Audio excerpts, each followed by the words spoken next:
avoir Jésus à sa table. Merci. C'est certainement le meilleur des invités qu'on puisse avoir. Amen. Il n'y a qu'un Jésus, mais on peut tous l'avoir à sa propre table, c'est merveilleux. Amen. Je dis ça parce qu'il en est question donc dans la lettre que Jésus a adressée à une église, l'église de Laodicée, une église locale. L'église, c'est l'épouse de Christ. Dimanche, nous en avons parlé. Et ce qui ressort de ce message, c'est que Jésus adresse une invitation. Et il nous invite à venir chez lui pour trouver ce qui nous manque. Et puis, quand on continue la lettre, on s'aperçoit, à partir du verset 20, que c'est Jésus qui s'invite. Alors, dimanche, on a parlé de l'invitation que Jésus nous adresse à venir chez lui. Et puis hier, j'ai parlé de l'invitation que Jésus fait, puisqu'il s'invite chez nous. Et pourquoi s'invite-t-il? Puisqu'il nous demande de venir chez lui. Est-ce que c'est nécessaire maintenant qu'il s'invite à venir chez nous? Oui, parce que on est appelé à demeurer en lui, et lui est appelé à demeurer en moi. C'est une belle communion, frères et sœurs, que nous avons avec le Christ ressuscité. Et tout cela est réalisé dans nos cœurs par l'action du Saint-Esprit et par la parole vivante qui rend le Christ vivant dans nos cœurs. C'est quelque chose d'important. Il est là. Donc je vais lire la deuxième partie de cette lettre, et vous allez le lire avec moi, puisque ça va être projeté à partir du verset 20. Jésus dit, voilà, « Voici,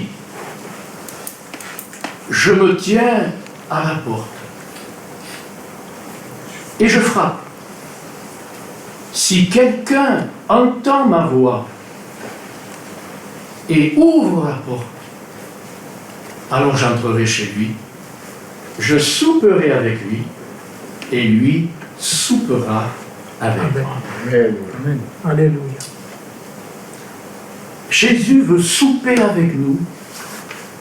Je réutilise le même mot. Il veut prendre un repas avec nous au quotidien. Il y a des moments privilégiés. C'est à nous de les choisir. Et l'Écriture nous invite à nous mettre à l'écart.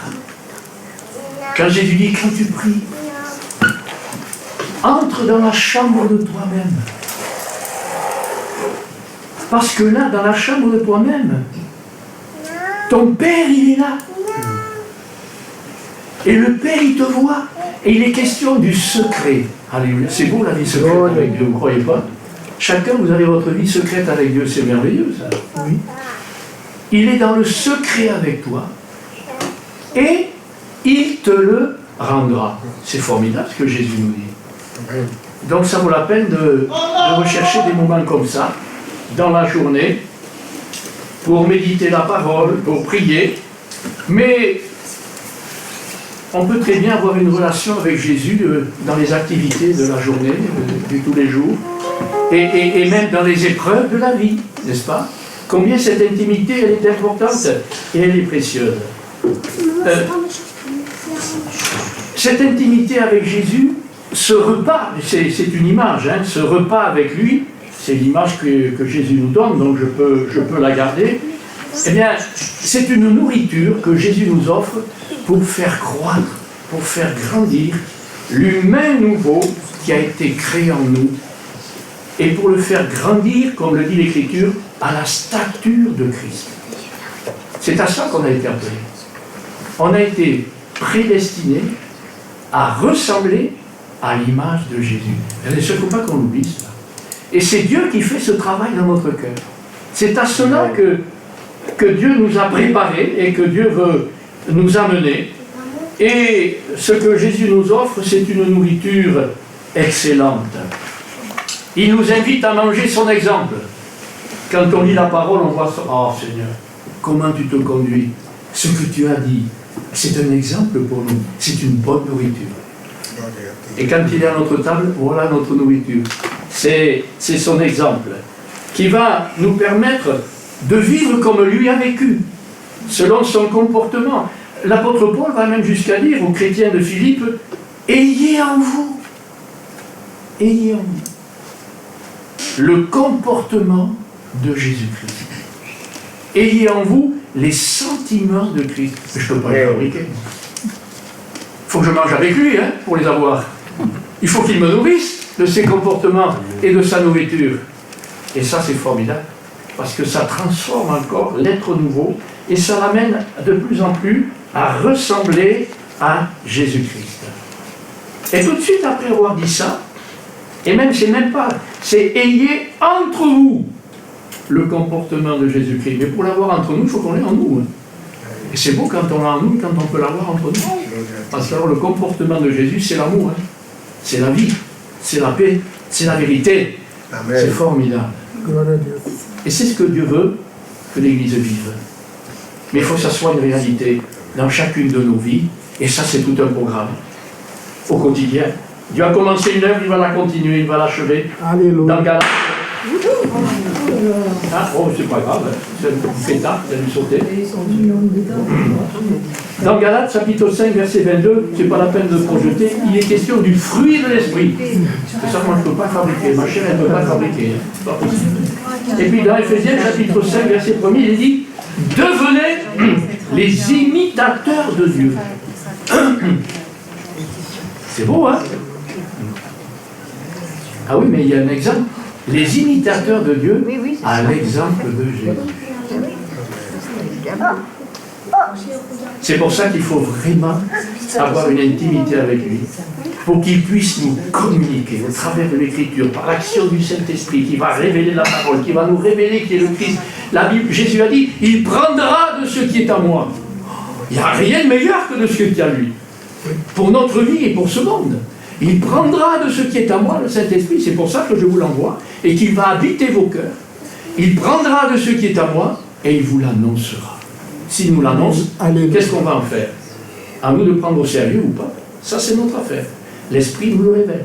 L'Esprit nous l'annonce. Ce qui est de Christ, il n'y a pas meilleur. Ce qui est de la chair, nous n'en voulons pas. Mais ce qui est de Christ, nous le voulons, parce que c'est bon. C'est la bonne nourriture. C'est un bon repas. Amen. Jésus a donné d'autres images le concernant. Il a dit, je suis le pain du ciel. Je suis le vrai pain du ciel. Je suis le pain de vie. Et qu'est-ce qu'il a ajouté? Celui qui me mange. On est encore à table là. Il y a un bon repas.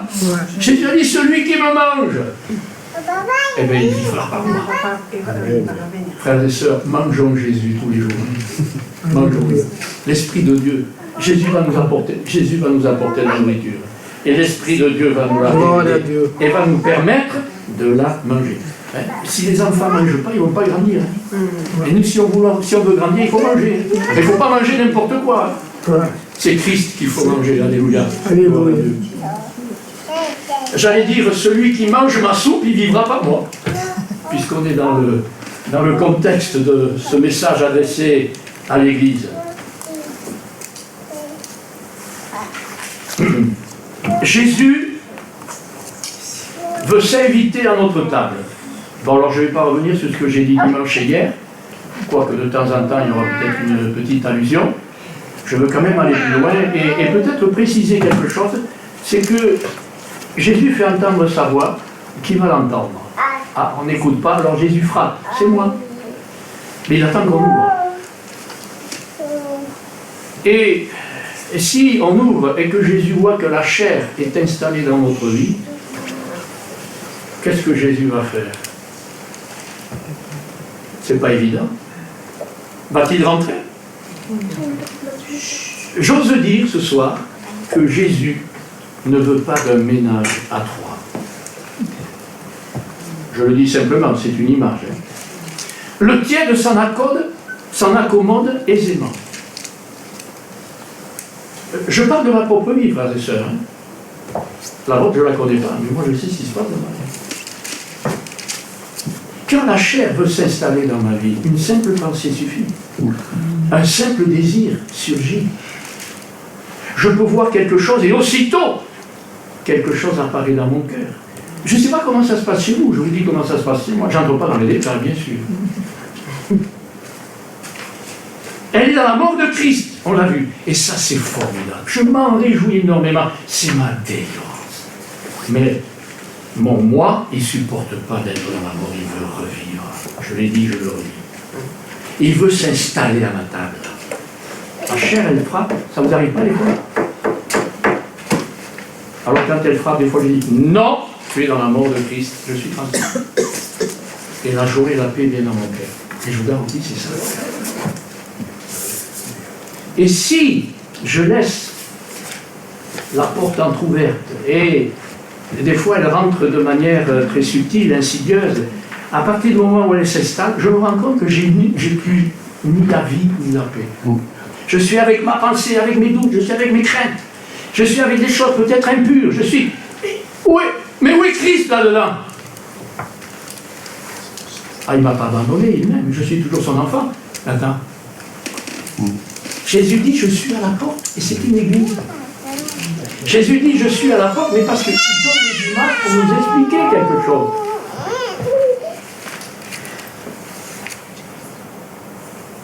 Jésus, il nous veut tout entier pour lui. Et la chair, elle cherche à s'installer parce qu'elle nous veut tout entier pour elle. La chair, elle a besoin de nous pour vivre. Notre cerveau, nos yeux, nos oreilles, notre cœur. Elle veut s'installer là, au fond de notre cœur. Elle nous veut tout entier pour elle. Dans le monde, c'est ce qui se passe, il n'y a pas de problème. Autrefois, dans notre vie, on était tout entier. Et maintenant, on est tout entier à Jésus. Et Jésus, lui, il nous veut tout entier pour lui. Alors nous, voulons-nous de tout Jésus pour nous? C'est un choix. C'est quelque chose d'important. Jésus ne violente pas, mais il fait entendre sa voix. J'ai pris quelques exemples pour illustrer ce que je viens de dire. Par exemple, dans l'Épître aux Galates, au chapitre 5 et au verset 15, c'est une église de Jésus, c'est une rachetée. Jésus l'aime.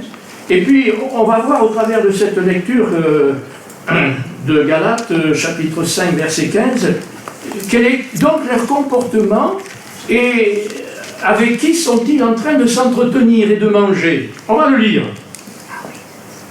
Ah, je l'ai devant.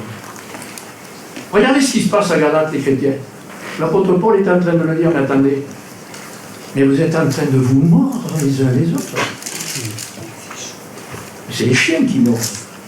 C'est les bêtes féroces qui mordent. Mais qu'est-ce que c'est cette comparaison? Attends, les Galates, et c'est Dieu qui a permis que ça soit là pour m'instruire, pour m'enseigner, pour me dire, voilà ce qui se passe chez les Galates, mais faites attention à ce que ça ne se passe pas chez vous. Mais vous êtes en train de vous mordre les uns les autres. Mais attendez, mordre c'est déjà quelque chose. Mais attendez, dévorer, c'est pire. Vous vous mordez, non seulement vous vous mordez, mais vous vous dévorez. Alors, voyez l'image. Vous voyez là des chiens, vous voyez là des bêtes féroces en train de... Moi je vois ça comme ça. Hein. C'est l'image qu'on me donne. Et qu'est-ce qu'il dit? Mais vous finirez par vous détruire les uns et les autres. Frères et sœurs, la chair, elle mord, elle dévore, elle me mord, elle me dévore. Mais si je la laisse dans ma vie, je vais finir par mordre les autres et par les dévorer. C'est ce qui se passait chez les Galates. Alors tout de suite après, au verset 16, il y a une solution, c'est rapide. Solution. Bon ben voilà, je parle. Je dis donc, voici donc, je vous dis. C'est comme ça que Dieu fait du pas. Parce que lui, il ne s'impose pas. Jésus frappe et il parle. C'est à nous d'écouter et d'ouvrir. La solution, il dit, je dis donc, marchez selon l'Esprit. Voilà la solution. Il y a deux marches possibles. Il y en a une, on vient de la voir au verset 15, et là il est dit, marchez selon l'esprit, c'est-à-dire marchez selon l'homme nouveau que Dieu a créé en vous, marchez selon Christ, marchez c'est comportez-vous, c'est vivez, ça fait partie des pensées, ça fait partie des paroles, ça fait partie des actes. Marchez selon l'esprit. Je ne peux pas marcher avec mes propres efforts, j'ai besoin de l'esprit. Et j'ai besoin que la parole de Dieu me soit révélée, la force de l'homme nouveau, la nourriture de l'homme nouveau, c'est Christ, et la force de l'homme nouveau, c'est la puissance du Saint-Esprit qui agit dans notre cœur et dans notre vie. Et il est dit, si vous marchez selon l'esprit, vous n'accomplirez pas les désirs de la chair. Vous voyez? Qui est-ce qui est à table? C'est pour ça que Jésus frappe, c'est pour ça que Jésus vient. Et puis au verset 17, il est ajouté, et c'est clair, la chair a des désirs contraires, c'est opposé à ceux de l'esprit. Et l'esprit a des désirs contraires à ceux de la chair. Ils sont opposés entre eux. Alors nous, on s'en arrange très bien. Des fois, le tiède, il a à sa table la chair, il a à sa table Jésus. Quelle vie va-t-il mener? Qu'est-ce qu'il va choisir? Alors, vous savez, des fois, le tiède, vous savez ce qu'il fait? Il prend sa cuillère et puis, dans la soupe de la chair, il prend une cuillère. Puis après, il prend sa cuillère. Dans la soupe de Jésus, il prend la cuillère, il mélange tout. Mais Jésus ne veut pas de mélange. Jésus ne veut pas de mélange. Le tiède, il s'accommode de mélange. Mais on vient de le voir là, dans cette église. Et parce que l'apôtre Paul est en train de dire que Jésus ne tolère pas de mélange. Ne tolère pas de mélange. Il faut le savoir, on est convaincu. C'est quelque chose d'important. Alors, Jésus, on l'a vu dimanche, on l'a revu hier. Jésus ne veut pas nous condamner. Pourquoi il frappe? Ce n'est pas pour nous condamner, c'est pour nous aider. C'est pour nous sortir de notre situation et nous permettre de vivre ce qu'il désire que l'on puisse vivre. On ne peut pas avoir Jésus et la chair à la même table. Il y a un choix à faire. Dans Éphésiens, chapitre 4, versets 30 à 32, c'est une autre église encore là, c'est les Éphésiens. Et dans les premiers chapitres qui précèdent le chapitre, dans les versets qui précèdent le verset 30, l'apôtre Paul va leur écrire et va leur rappeler leur identification avec Jésus. Ils ont été instruits, ils ont été enseignés, et il va leur rappeler ces choses et leur dire, vous êtes unis à lui, vous êtes morts avec lui, alors dépouillez-vous du vieil homme et de ses convoitises trompeuses.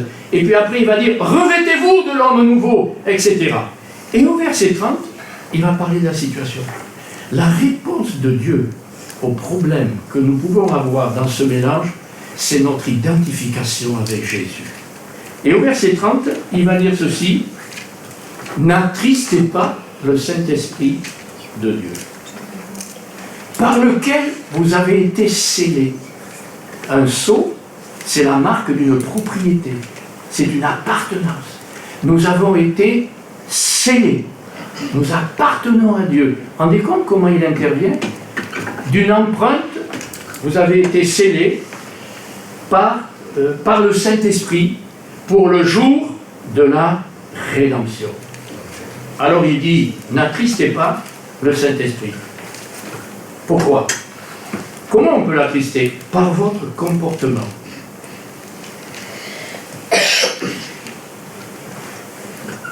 Et il parle, je cherche le verset, excusez-moi, au verset 30, Éphésiens, 31, toute amertume. Ah voilà, c'est ça. Donc il est en train de leur dire que toute amertume doit disparaître.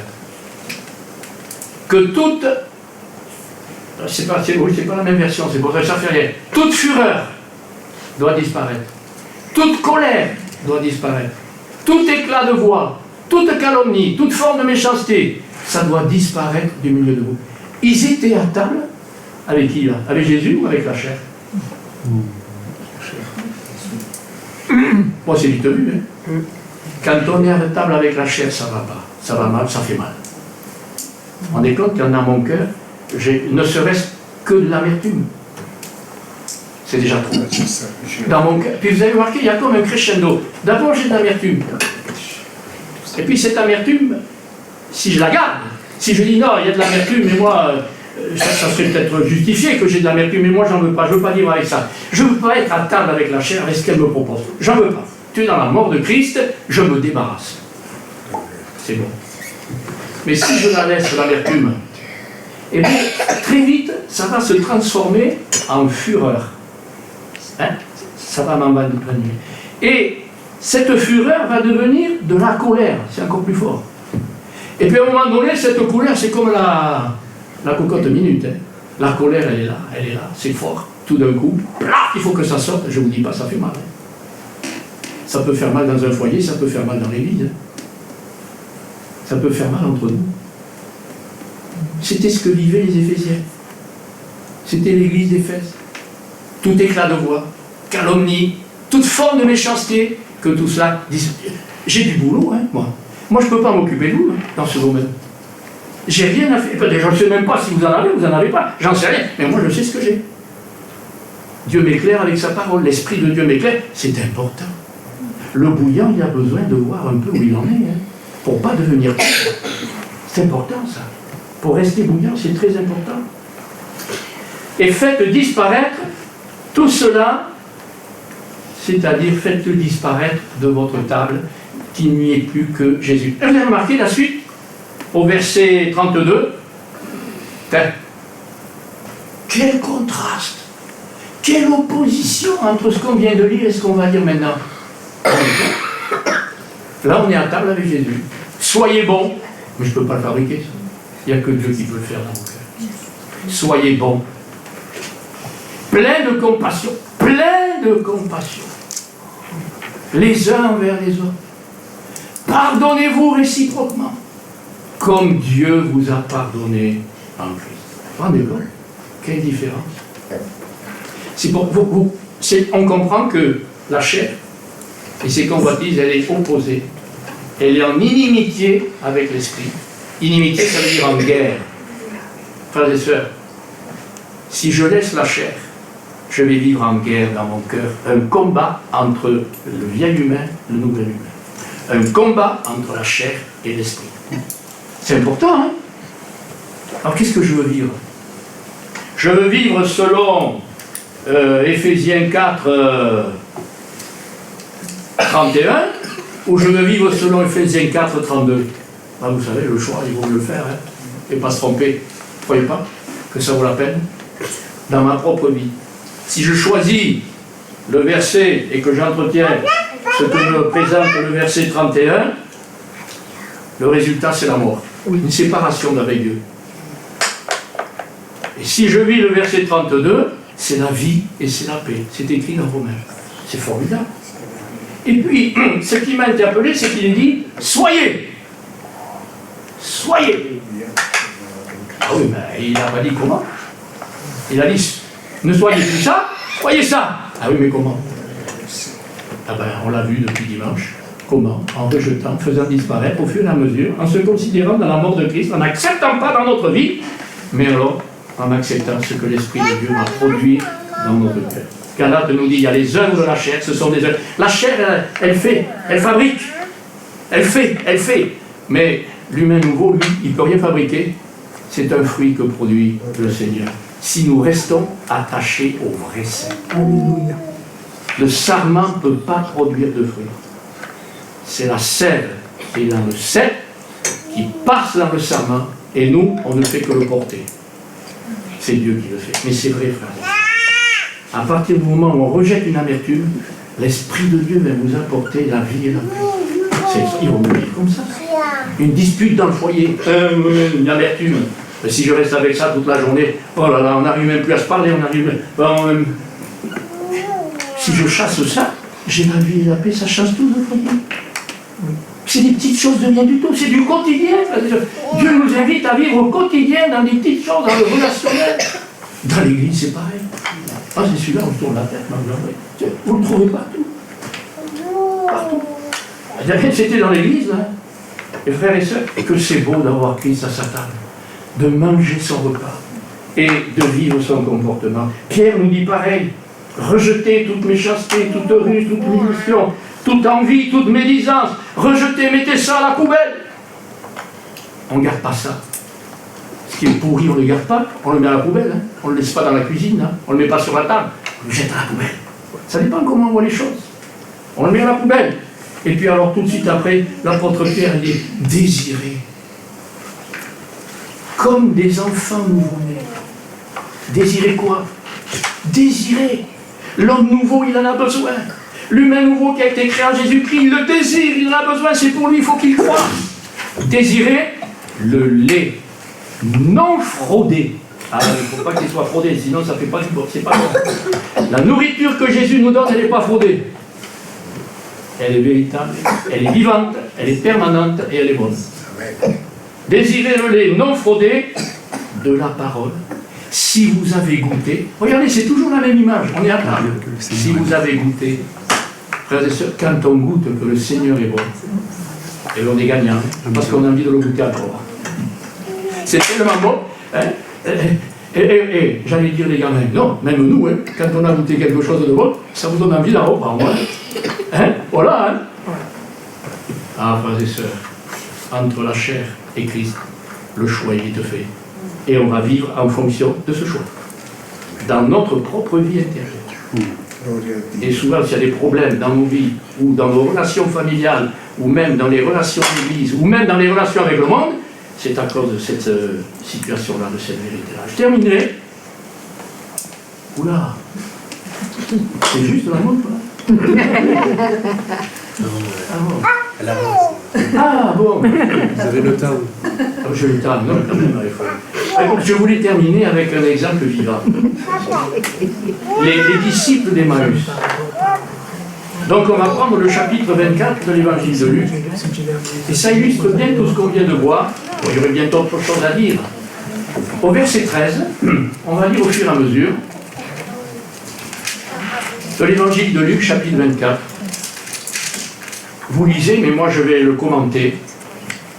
3 jours après la crucifixion, le jour de la résurrection de Jésus, donc un dimanche, 2 disciples, l'un d'entre eux s'appelle Cléopas, l'autre on ne sait pas, ils quittent Jérusalem pour se rendre dans un village qui s'appelle Emmaüs, à une distance de 11 kilomètres. Ça veut dire 2 heures ou 3 heures de marche.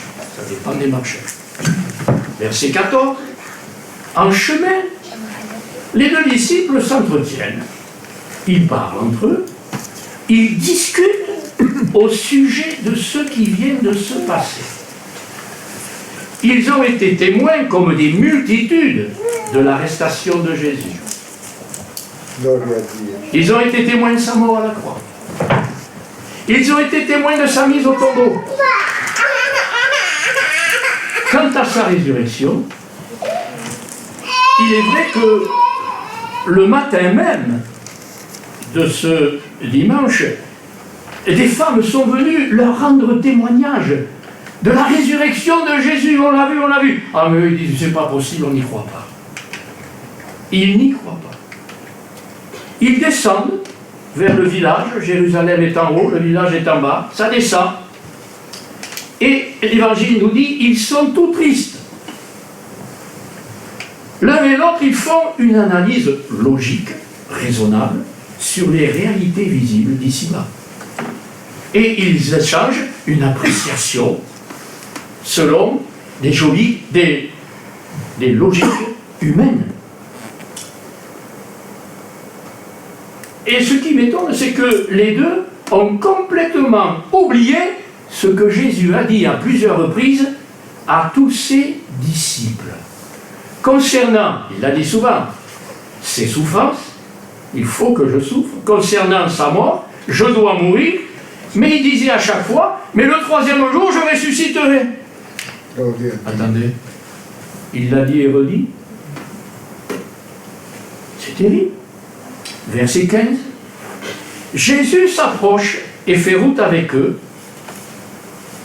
et il les accompagne. Et en cours de chemin, ça c'est moi qui l'ajoute, Jésus va s'inviter.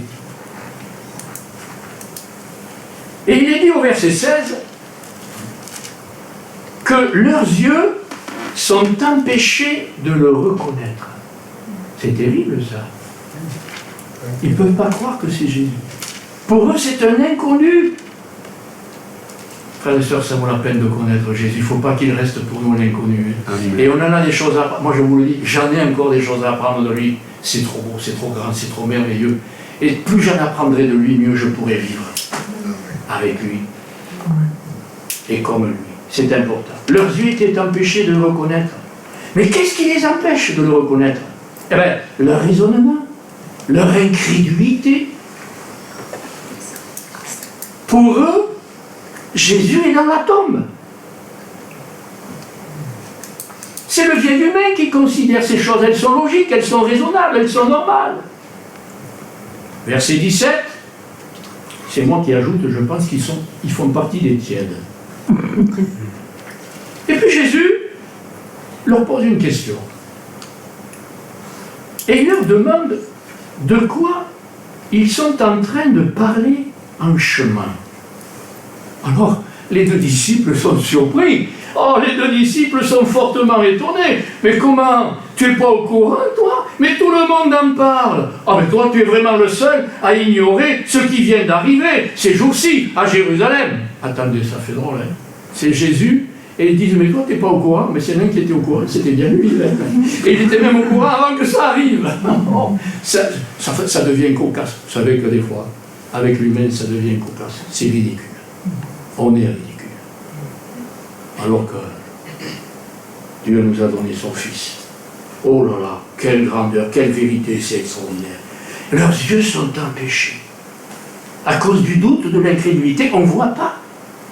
L'apôtre Paul, il prie et il demande à Dieu de donner aux Éphésiens un esprit de sagesse et de révélation dans sa connaissance. Et il demande à Dieu d'illuminer leur cœur. Frères et sœurs, combien j'ai besoin tous les jours, quand je médite et même dans la journée, d'avoir cet esprit de sagesse et de révélation du Saint-Esprit pour connaître Dieu, mais connaître Dieu, je ne peux le connaître qu'en connaissant Jésus. Celui qui me connaît le Père, celui qui m'a vu a vu le Père. Ça passe par lui. Donc ça c'est important, que les cœurs soient illuminés. Et eux, ils sont enténébrés, ils sont là, dans leur raisonnement, dans leurs doutes. Ils sont tièdes. Et ils sont fort étonnés.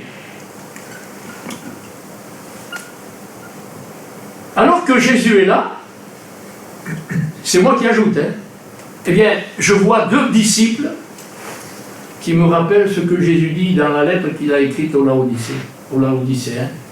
Je vois deux disciples qui sont malheureux, je ne sais pas ce que vous en pensez, qui sont misérables, même s'ils ont en plein les poches. Spirituellement, ils sont malheureux, ils sont misérables. Ils sont pauvres, ils sont aveugles, là il n'y a pas de doute, hein, et ils sont nus. C'est-à-dire qu'ils sont habillés, quelle honte, ils sont habillés de doute et d'incrédulité.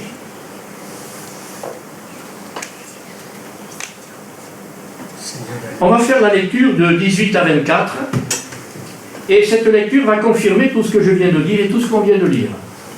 18 à 24.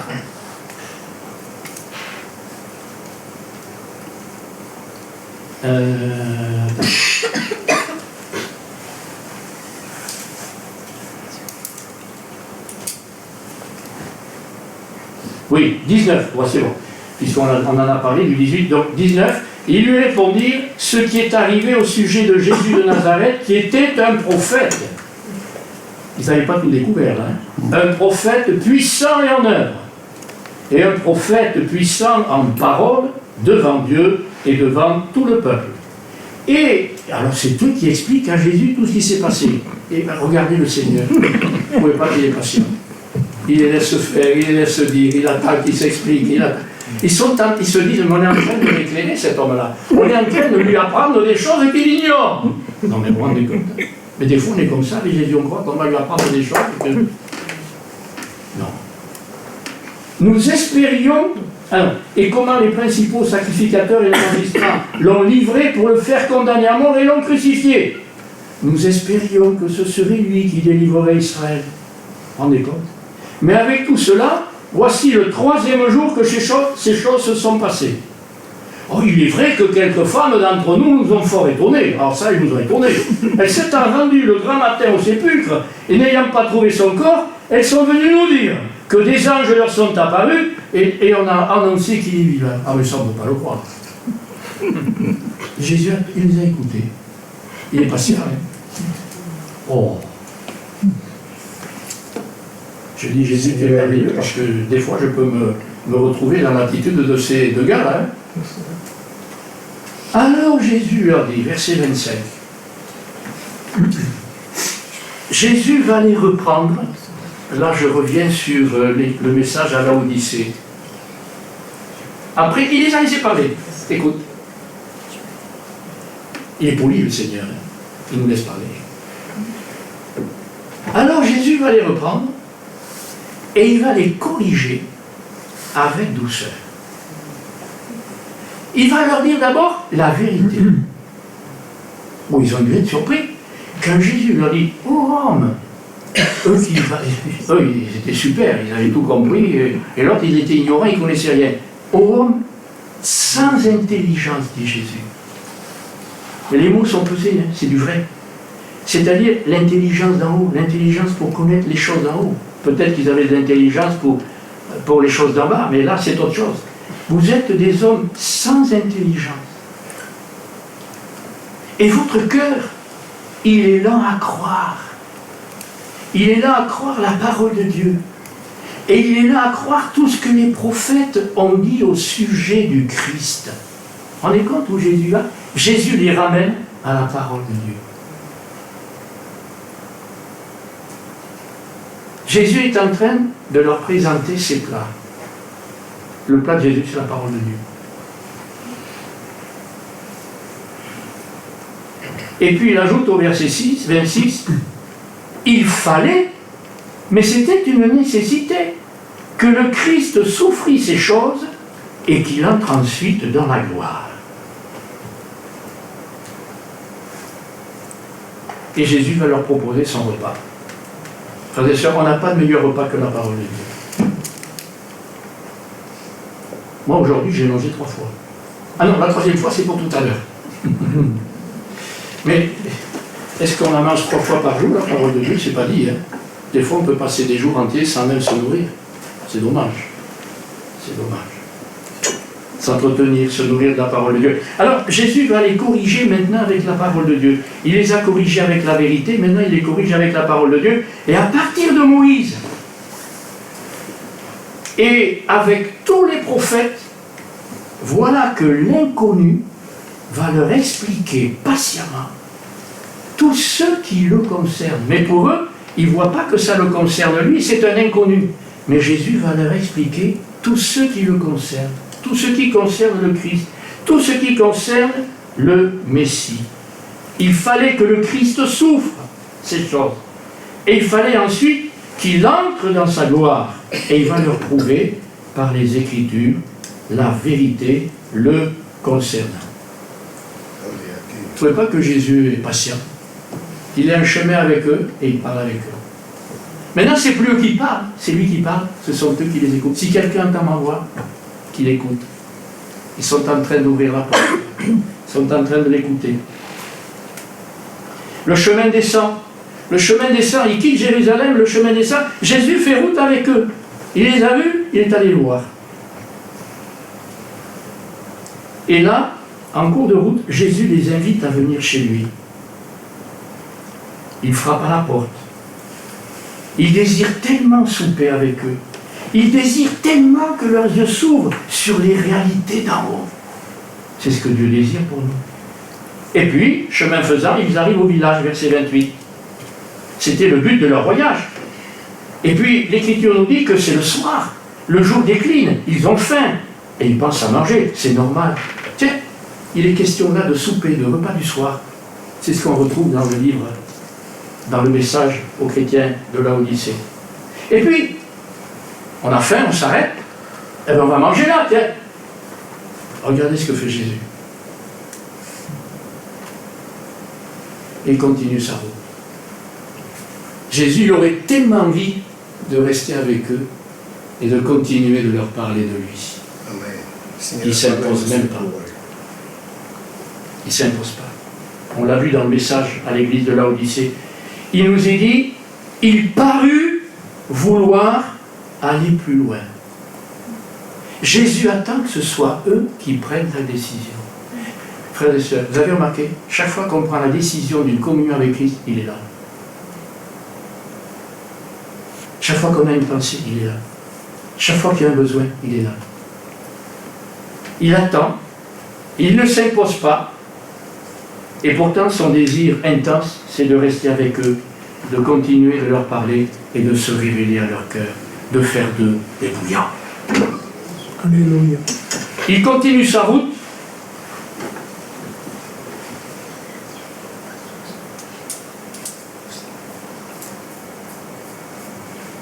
Et au verset 29, il est dit, les deux disciples, alors quand ils le voient partir, cette présence leur a tellement fait du bien, les deux disciples, le verbe est utilisé, le pressèrent.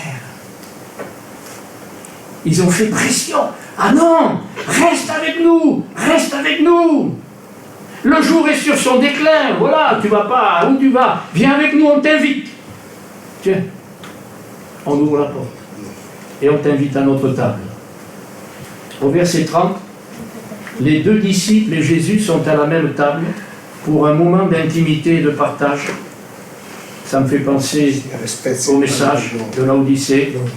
J'entrerai, je mangerai, je souperai avec lui ou avec elle, et lui ou elle soupera avec moi. Et alors Jésus prend l'initiative. Il y a du pain sur la table, ça doit être un menu très simple. Jésus prend le pain. Et puis Jésus rend grâce. Et puis Jésus le rompt. Jésus le brise. Et puis il donne un morceau à l'un et à l'autre. Ça me fait penser à la nuit où il a été livré. C'est ce qu'il a fait. Ce corps, ce pain, c'est mon corps qui est donné, qui est livré. C'est mon corps qui est rompu, qui est brisé.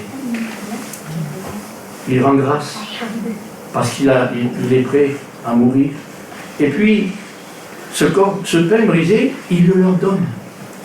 Il donne une part à chacun. Ça nous rappelle la scène. Quelle image. Et au verset 31, tout d'un coup, leurs yeux s'ouvrent. Quel miracle. Leurs yeux s'ouvrent tout à coup sur le ressuscité. Attendez, ça vient vraiment d'en haut, ça. Hein? Quel miracle. C'est beau, l'action de Dieu. La nouvelle naissance, on a une part, on accepte ou pas, mais on se rend compte que c'est Dieu qui le fait. C'est une œuvre de Dieu, c'est un miracle. Être engendré d'en haut, être rendu à la vie, c'est quelque chose d'extraordinaire. Tout à coup, leurs yeux s'ouvrent. Il est ressuscité. Leurs yeux s'ouvrent sur les choses d'en haut. Mais c'est bien lui. Ils en sont convaincus. Ce que les femmes ont dit était vrai. Et au moment où ils réalisent que c'est le ressuscité, tac, il s'en va. Il n'y a plus personne. Ah ouais, et ça fait rien. Le ressuscité, il est dans leur cœur. C'est encore mieux. Et s'il n'était pas dans leur cœur et qu'ils étaient encore avec l'inconnu à discuter, frères et sœurs, le mieux c'est qu'on a Jésus dans notre vie, dans notre cœur. C'est extraordinaire. Il est avec nous, il est au milieu de nous, mais il est en nous. Et ça, c'est formidable. Alors là, tout change. Les tièdes sont devenus bouillants, ils voient clair. La parole de Dieu est la vérité, c'est de l'or. Dieu est fidèle, il accomplit tout ce qu'il dit. Verset 32, et ils disent entre eux, tu te rappelles, hein, tu vois, je ne sais pas toi, mais moi, quand Jésus nous parlait, quand il nous expliquait l'Écriture, notre cœur brûlait déjà au-dedans de nous, frères et sœurs, quand on lit et que l'Esprit de Dieu nous explique l'Écriture et qu'il nous la révèle, ça enflamme le cœur. C'est pas nous qu'on fait parler ça, c'est la parole de Dieu qui le fait, c'est l'Esprit de Dieu qui le fait. Alléluia. Donc ça vaut la peine de passer du temps avec le Seigneur. Ça vaut la peine, c'est important. Ça va tout changer dans nos vies. Ça a tout changé dans nos vies. Ils sont devenus bouillants. La parole de Dieu révélée par le Saint-Esprit embrase les cœurs. On l'a chanté tout à l'heure. Les embrasses de foi, d'amour. À l'heure même, alors tout a changé. Est-ce qu'ils ont pris leur repas? J'en sais rien, peut-être pas. On a rompu le pain, on ne sait pas s'ils ont fini le repas. Il ne pouvait plus tenir en place. C'est beau, hein? Ouais. Vous les voyez descendre comme ça, tout triste. Ah là là. Et maintenant qu'ils découvrent qui est Jésus et qu'il est ressuscité, ils sont pleins d'énergie, ils sont pleins de force, ils sont pleins de joie. Et ils disent, qu'est-ce qu'on fait ici? On n'a rien à faire. Attendez, ils viennent de faire 11 km. Hein. C'est le soir. C'est le moment d'aller au lit. On ne tient même pas. Ils n'ont plus envie de dormir. Et les copains là-haut, on va leur dire. Ils sont enflammés. Alléluia. L'évangélisation là-haut. Alléluia. Alléluia. C'est extraordinaire. Et là, vous les voyez partir en sans éveil. Ils descendaient, ça descendait, ils étaient fatigués, ils traînaient à droite. Là, ça monte, ils sont en train de courir. Il n'y a rien qui les arrête. C'est trop long, 11 km, mais il nous tarde d'arriver là-bas. On va le leur dire. Il est ressuscité. Alors, quand ils arrivent au verset 34, bien sûr, le Seigneur, celui qui est mort pour nos péchés, il est réellement ressuscité, c'est extraordinaire. Ils ne sont plus les mêmes. Et au verset 36, tandis qu'ils sont en train de rendre témoignage, Jésus apparaît à nouveau et il leur dit que la paix soit avec vous. Et voilà. Dieu est merveilleux. Et c'est vrai que quand Jésus est avec nous, on peut dire la paix est avec nous. Quand la chair est là, c'est la mort, c'est le tourment dans notre vie. C'est mauvais. Il ne faut pas garder ça. Tout ce qu'elle nous propose, elle est dans la mort. Ça remet, même si elle nous propose, elle est dans la mort, elle irait, ça ne remet pas en cause. L'Écriture le dit et l'affirme. Vous êtes, c'est fait. Mais quand elle se réveille, là, c'est à nous.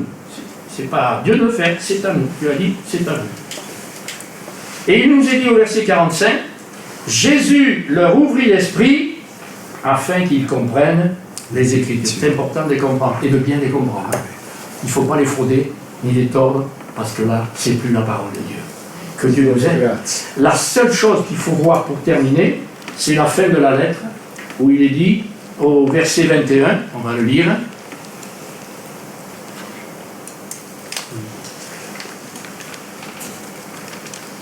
Si on répond à l'invitation de Jésus, si on l'invite à sa table, c'est sûr qu'on ne va pas rester tiède, on va devenir bouillant et puis on va veiller à le rester, à demeurer bouillant pour lui, et puis avec son aide, avec son secours, et puis si des fois on s'attiédit, si des fois bon, on a loupé, ben, le Seigneur nous invite aussi, il est là-haut, il est vivant, on peut s'approcher de lui, et puis il peut nous pardonner, nous purifier, etc. Et Jésus s'adresse à l'Église et il dit ceci, le vainqueur, je le ferai asseoir avec moi sur mon trône, tout comme moi aussi, j'ai vaincu, et je me suis assis avec mon Père sur son trône. C'est beau ce qui nous attend, hein? Voilà. On l'a à notre table, et lui, il a prévu le trône. Et il est dit, avec frères et sœurs, quand on sera tous ensemble là-haut, hein, les chaises, elles sont bien, elles sont confortables, hein, d'accord? C'est pas un trône, hein? Là-haut, ce sera un trône, dit.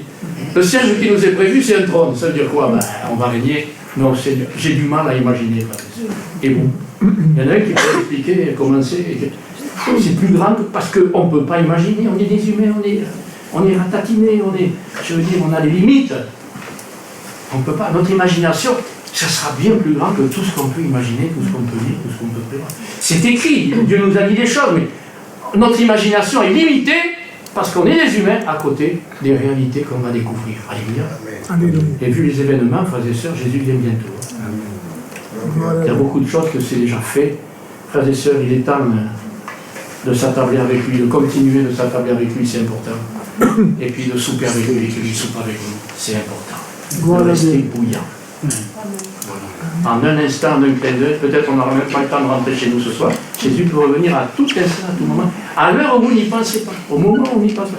Ça sera tellement rapide qu'on dit on ne peut pas y penser. Ça va arriver, hop, on ne peut pas y penser. Donc Jésus a bien dit, Dieu viendra au moment où vous n'y pensez pas. Mais on est prêt, on l'attend, on s'en réjouit, que son nom soit béni. Amen.